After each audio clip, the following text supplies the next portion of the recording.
Welcome to Shatter. Help me reach 5,000 subscribers. Support the video with a like and leave your thoughts in the comments. It happened in the middle of Target. Not during an argument. Not in some heavy, dramatic moment. Just a normal Saturday. We were picking up paper towels and snacks for movie night, something we used to enjoy together. I reached for her hand. She didn't take it. I brushed it off. Maybe she was distracted. But then, as we walked past the checkout line, I did something simple. I leaned in, just a little, and reached to hug her from the side. No drama. No expectations. Just affection. She froze. Pulled away like I'd touched a hot stove. And loud enough for the woman behind us to hear. She said, "Don't touch me. I'm not in the mood to play wife today." She didn't whisper it. She didn't even glance at me. Just turned back to her phone and kept scrolling, like I'd embarrassed her by existing. I stood there for a second, frozen in that in-between space where shame meets disbelief. The cashier looked up. Some guy in the line chuckled. She didn't notice any of it, or pretended not to. Her thumbs kept moving across her screen, perfectly manicured, detached from the mess she'd just dropped in my chest. And in that moment, I didn't speak. I didn't ask what that was about. Didn't demand an apology. Didn't create a scene. I just turned to her and said, quietly, "You won't have to anymore." That was it. 7 words. And something inside me clicked. A quiet pivot, like a lock turning in the door of my own mind. If she didn't want to play wife, fine. She was about to learn what it felt like when her husband stopped showing up. We finished checkout in silence. She walked ahead like nothing had happened, texting someone. Maybe a friend. Maybe someone else. She had no idea what had just changed. The rest of that day? Normal on the outside. I drove. She barely looked up. Talked about some influencer drama. Bought a Bath and Body Works candle like her coldness in that checkout line was just routine now.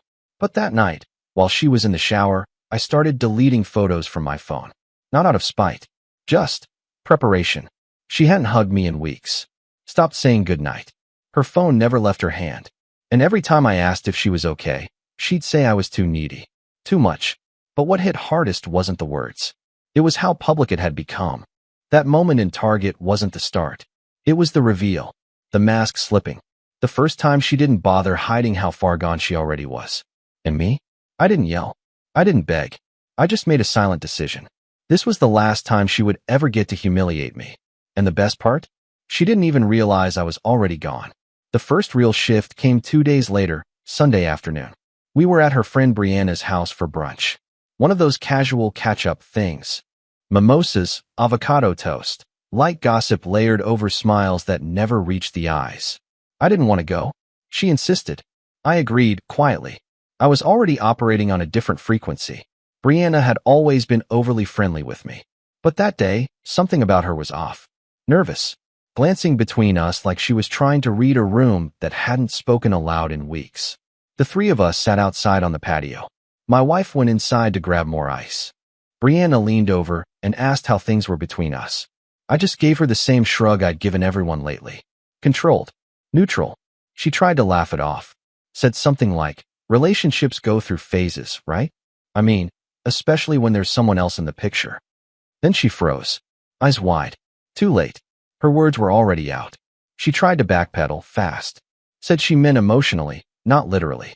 That people get distracted, need space. But I saw the panic. The flush rising on her face. The way her glass shook slightly in her hand. Brianna had just told me everything without saying much at all. I smiled. Just a little. And said nothing. That moment, for her, passed. For me, it became the cornerstone of a new plan. That night, while my wife slept next to me, her back turned, her breathing steady, I lay awake staring at the ceiling. Not sad. Not angry. Focused. That kind of focused you feel in your chest before a storm. I wasn't going to confront her. I wasn't going to accuse anyone. I was going to gather everything. I started small. Checked her phone usage, not messages, just screen time. Her most active hours weren't during work anymore. They were late. After midnight. I took note. Quietly started changing my routines. Left the house earlier. Came home later. Made small shifts in my behavior that she wouldn't notice right away. She didn't. She was distracted. Every evening, she'd curl up on the couch with her iPhone, lost in endless scrolling. I'd sit nearby, pretending to read, eyes barely moving across the page. I started picking up fragments. A name. A laugh. A tone shift. She was comfortable now. Too comfortable. She thought I was still the same man.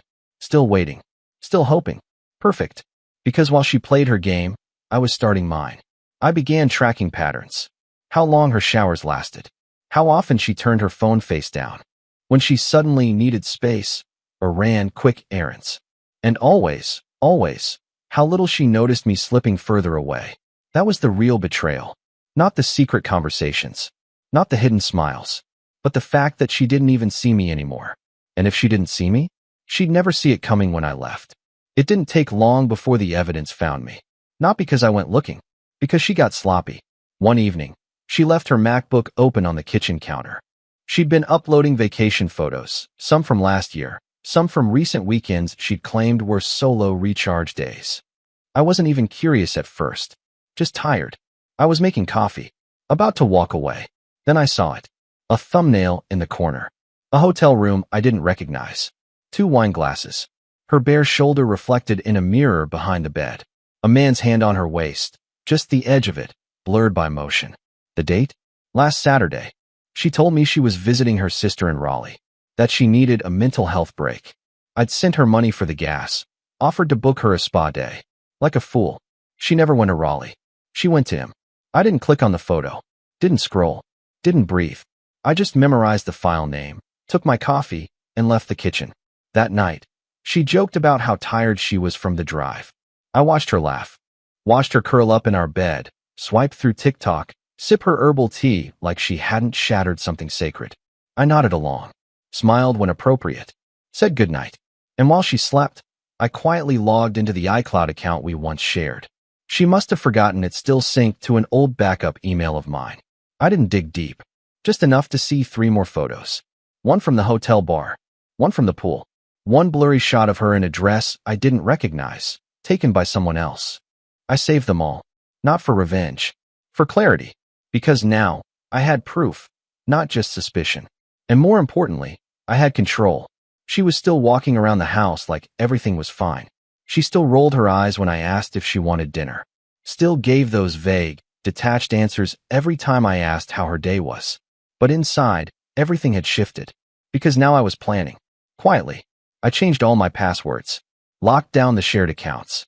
Moved half of my direct deposit into a new bank. Started reading about legal separation in North Carolina. Just research. Just options. She didn't notice. She was too busy texting someone else across the kitchen island, barely bothering to hide the smile on her face. That was the part that stuck with me. The way she smiled more for her phone than she ever did for me. She thought I was still trying. Still hoping. But I had already left the relationship. Just not the house. Not yet. Because silence is more than absence. It's a strategy. And I wasn't going to raise my voice. I was going to raise the stakes. I left the house at 6:12 a.m. on a Wednesday. No warning. No note. No explanation. I didn't pack a suitcase. Didn't slam the door. Just threw a change of clothes in a backpack, turned off my phone, and drove. She didn't even stir. By the time she rolled out of bed and reached for her first iced coffee order on the Starbucks app, I was already 2 states away. I didn't leave out of anger. I left because it was time. Time for her to feel what I'd been feeling for months. Silence. Distance. The absence of certainty. The money she used every week? Frozen. Our joint credit cards? Canceled. The backup debit she didn't know I could lock remotely? Done. I watched the notifications roll in from a gas station just past the South Carolina border. 3 declined transactions. 1 frantic call. A voicemail. Clipped. Confused. Her voice didn't sound angry. It sounded scared. And not scared for me. Scared of what it meant that I was gone. That night, I checked into a cheap Airbnb near the coast. Nothing fancy. Just quiet. I turned my phone back on, ignored the 17 missed calls, and opened a notebook. Legal pad. Clean pages. I started writing things down. Passwords, account closures, timelines. Everything I'd need for the next stage. She still didn't know where I was. She didn't know I had pulled most of our money from the shared account 2 weeks ago. That I'd already met with a divorce attorney last Friday. That I'd listed the truck for sale the night before. This wasn't about revenge. It was about precision. About taking back control, 1 step at a time. I ordered takeout from a local Waffle House. Sat alone on the porch and watched the ocean in the distance. And for the first time in months, I felt calm. Not because I had answers, but because I finally stopped asking the wrong questions. She didn't reach out to apologize. She didn't send anything heartfelt. Just questions. Panic. Demands. Where are you? Why is the card not working? Why are you ignoring me? Not once did she ask if I was okay. That was telling. I didn't reply. I let her calls go to voicemail, one by one. I let her texts pile up like snow on a windshield I had no intention of clearing. Because silence, when chosen, is power. When I came back 24 hours later, the house was still. She was on the couch, eyes red, phone in hand. She looked up like she expected answers. I gave her none. Just walked past her. Calm. Collected. Her lips moved, but I wasn't listening. Because now, for the first time, she was trying to figure me out. And that's exactly where I wanted her. Off balance, uncertain, chasing something she thought she had already broken. I learned his name through her Instagram. Buried in the comments, barely hidden. She'd liked 3 of his posts in a row, something she never did with mine. His name was Chase Morgan. Tech consultant. Wannabe entrepreneur. One of those fast-talking, soft-handing types who took 2 mini-mirror selfies and called it branding. He wasn't subtle. His page was all confidence and cliches, quotes about risk, hustle, legacy. All of it carefully curated to look like success. But I saw the cracks almost immediately. His startup had a name, but no registered LLC. His projects were half-baked apps no one downloaded. His partners were old college friends who ghosted him in the comments. I dug deeper. No need to hack or spy. He did all the work for me. His LinkedIn showed a string of failed ventures. His business website had typos. His pitch deck was public. Rookie mistakes. But the real gem came when I found the listing for his consulting services. A shell company, built on borrowed money and unpaid invoices. He wasn't dangerous. He was desperate. Perfect. I compiled everything. Public records. Missed court dates. A quiet cease and desist letter filed against him by a former partner last year. I made copies. Organized them in a neat little package. And then I delivered it, anonymously, to the one place that mattered, his biggest investor. A small VC group based in Charlotte, proudly showcasing his name as a featured startup leader on their homepage. I didn't write anything dramatic. Just a simple email with attachments linking to his own words, his own failures, his own mess. And then I walked away. No threats, no warnings, no demands, just facts. It took less than 72 hours before the fallout began. She didn't know I was behind it. All she saw was his sudden silence. The change in his tone. The nervous energy in his texts. The late-night calls that ended with her staring blankly at her phone like it had betrayed her. She tried to play it cool. Told me she was just overwhelmed at work. That she needed space. That she was dealing with some things. I nodded. Asked nothing. Meanwhile, her lover's empire, built on sand, was already crumbling. And I watched from the kitchen table, sipping coffee from the same mug she'd once bought me from a Target clearance aisle. The irony was sharp. Fitting. She thought she was choosing between 2 men. She didn't realize one of them had already chosen not to be chosen. I didn't need to fight him. I didn't need to outshine him. I just needed to remind him, quietly, that actions have consequences, and that the woman he was risking everything for had already cost more than she was worth. And as for her, she still hadn't noticed I'd already moved everything of value, emotionally, financially, spiritually, out of our marriage. She was about to learn what it feels like when a man stops fighting and starts finishing. Reputation doesn't fall all at once. It peels. Quietly. Layer by layer. It started with her friend group. The same 3 women she used to brunch with every Saturday.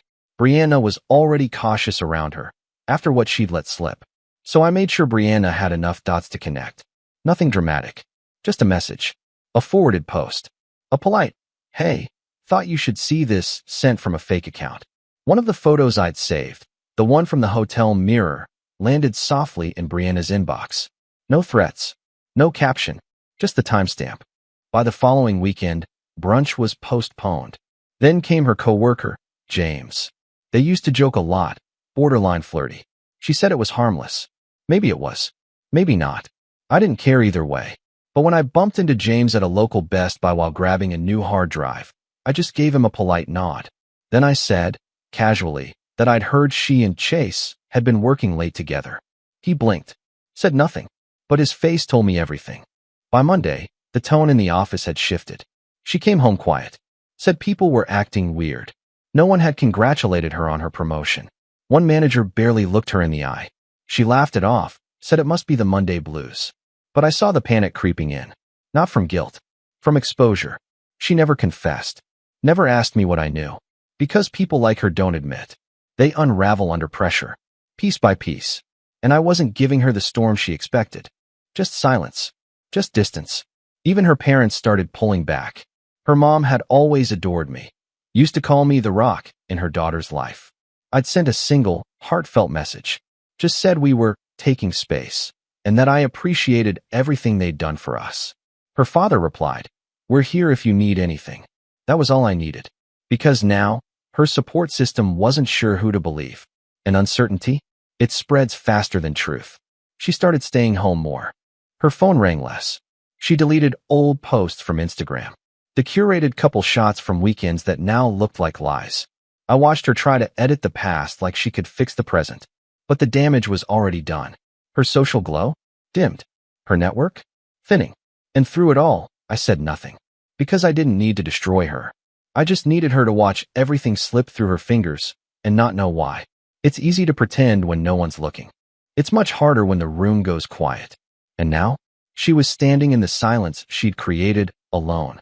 She came into the kitchen one morning wearing one of my old hoodies. I'd been sitting at the table, laptop open, reviewing documents for the lawyer. She poured herself coffee in silence. No makeup, hair tied back. Not the polished version of her that the world used to see. Just a woman unraveling, trying to hold the edges of her life together with shaking hands. And then, she said something strange. She asked if I could sit with her later. Just for a bit, she said. I just need to talk. Not explain. Not confess. Just talk. It was the first time in weeks that she'd dropped the mask. And for a second, I saw the girl I once knew. The girl who used to fall asleep on my chest during Netflix marathons. The one who would steal fries from my plate at Applebee's and call it tax. But I didn't move. Didn't answer right away. I just sipped my coffee and looked at her like she was someone else. Because now she was. Later that evening, I did sit with her. Same couch. Same house. But the distance between us felt like another continent. She spoke slowly. Not in control anymore. Not performing. She said she felt like everything was off. That she didn't understand what was happening between us. That she missed me. Even though I'd been right there the whole time. That was the moment it hit her. I hadn't raised my voice. I hadn't left the house. I hadn't made threats or accusations. But I had already left her. And that realization cracked something inside her. Her voice broke when she said, I just don't want to lose us. But there was no us left. Only memory. She reached for my hand. I let her touch it. But I didn't close mine around hers. And that silence? That stillness? It hit harder than any fight we could have had. She was used to chaos. Drama. Push and pull. But this? This was absence. Presence without connection. I told her I'd been thinking a lot. Told her maybe space would be good for both of us. She nodded like she agreed, but her eyes betrayed her. She was terrified, not of the space, but of what I might become in it. Because space doesn't just give people room to think. It gives them room to grow. And she knew I was growing out of her, faster than she could pretend to fix what she'd broken. And the worst part? I still hadn't raised my voice. Because I didn't need to. Some truths echo louder when whispered in silence. She tried that Friday night. Tried to rewind the clock like nothing had happened. I came home to candles lit on the dining table, slow jazz humming through the Bluetooth speaker, and the faint smell of lasagna in the oven. The lights were dimmed. She was wearing the navy blue dress I'd once told her made her look like the most elegant woman in any room. And for a moment, I stood in the doorway and just watched. It was a performance. Not for love. For control. I knew the moves. Knew the timing. The way she'd pour the wine before the food hit the plate. The way she'd lower her voice, tilt her head, smile like she hadn't shattered the foundation of what we'd built. But I wasn't the man who once fell for that. Not anymore. She greeted me like nothing had changed. Kissed my cheek softly. Told me she'd missed me this week. That she was trying. That she wanted us to have a normal night, like we used to. I nodded. Sat down. Ate the food. It was good. She still knew how to cook. But the room was filled with something thicker than garlic and butter. Distance. Even as she talked, Light chatter about her day, funny memes, plans for the weekend. I felt like I was listening through a glass wall. I smiled when she did. Laughed once, politely. But there was no weight to it. Just air. She leaned in at one point. Reached for my hand again. I didn't flinch. But I didn't squeeze back. She paused. And I saw it in her eyes. She knew. Whatever this was, it wasn't working. Not because I was angry. Because I was empty. I wasn't punishing her. I was done with her. She tried to revive something that had flatlined months ago. And she thought a playlist, a dress, and a homemade meal could restart a heart she had spent a year suffocating. But I didn't feel moved. I felt nothing. After dinner, she suggested a movie, something nostalgic. She curled up next to me on the couch. Put her head on my shoulder. I let her. But I didn't feel her there. Because I was already somewhere else, in my mind, in my decisions, in my future. And that was the cruelest truth of all. She still thought this was a marriage she could repair. But I'd already stepped outside the wreckage. Not to look back, but to walk away. And when a man walks away in silence, that's when she realizes the game is over. And she's the only one still playing. The collapse didn't come with thunder. It came with silence. It started when she missed a meeting at work, something she never did. Her boss didn't call to check in. No one sent a follow-up. Just quiet distance. Professional courtesy turned cold. She told me that night she felt invisible. That the office had changed. That people barely looked at her anymore. She asked if I thought she was imagining it. I said nothing. Just looked at her with the same steady stillness I'd cultivated over months. Then her mom canceled Sunday dinner. No excuse. Just a text. Maybe another weekend. That shook her. She'd always been the golden child. The daughter who had everything together. Now, even the people who once swore she could do no wrong were stepping back. Because when a man like me steps away, calmly, without noise, others notice. Not because I said anything, but because I didn't. The lack of defense becomes its own testimony. She posted a story on Instagram the next day, an old picture of us at Olive Garden, smiling like we didn't see the future coming. Captioned it, "Working through things. Love wins." But no one liked it. Not even her closest friends. I knew because I checked. That post vanished 2 hours later. By Thursday, I'd moved half my clothes out. Quietly. Folded. Gone. She didn't say a word. She just watched me. Like watching a stranger pack up a version of her life she couldn't access anymore. Her eyes were glassy. Not from tears. From fear. The kind that creeps in when a woman realizes she's no longer the main character in someone else's life. That the man she once controlled, through charm, manipulation, distraction, had become someone she couldn't reach. At work, she was being replaced on a project she once led. At home, she was walking through rooms I no longer filled with attention. And out in the world, whispers followed her. Not from me. Never from me. But the air had changed. People don't rally around someone who burns bridges and then acts surprised when no one builds them back. And I just kept moving. More gym. More time with old friends. Reconnected with my brother. Started planning a road trip I'd postponed for years. She saw the changes. In my body. In my focus. In my absence. But it wasn't the loss of me that broke her. It was the realization that my absence had weight. That people noticed when I stopped speaking and started disappearing. And that no one, not one person, came to pull her back from it. Because when the mask falls and the echo sets in, she finally understands. The silence is permanent. The morning I left, the house was silent. Not the comfortable kind of silence. The heavy, unspoken kind. The kind that fills a space like fog after something irreversible. I'd already planned it. Everything was packed. One suitcase. A box of papers. My watch. My name was off the lease. The lawyer had filed the paperwork. I had a new apartment key in my pocket and a fresh coffee in hand from a Waffle House near the freeway. She was in the kitchen, hair undone, still in pajamas, holding her phone like it might save her. She didn't speak when I walked in. She didn't cry. She just watched, like she wanted to say something, but realized too late that nothing she said would matter. I sat down across from her for the last time. No anger, no bitterness, just clarity. It was the kind of calm that comes only after you've already let go. She asked if we could talk, but her voice cracked halfway through the question. I nodded. Let her speak. She rambled about taking a break, about finding a way to reset, about how things got messy but didn't have to end this way. I didn't interrupt. I didn't correct her. Because when a person's already halfway through a freefall, You don't hand them a parachute. You let them hit the ground. And maybe, just maybe, they remember the moment they cut the rope themselves. I stood up, grabbed my bag. She asked, "So that's it?" Still hoping I'd pause. Still waiting for some emotional finale. But there wasn't one.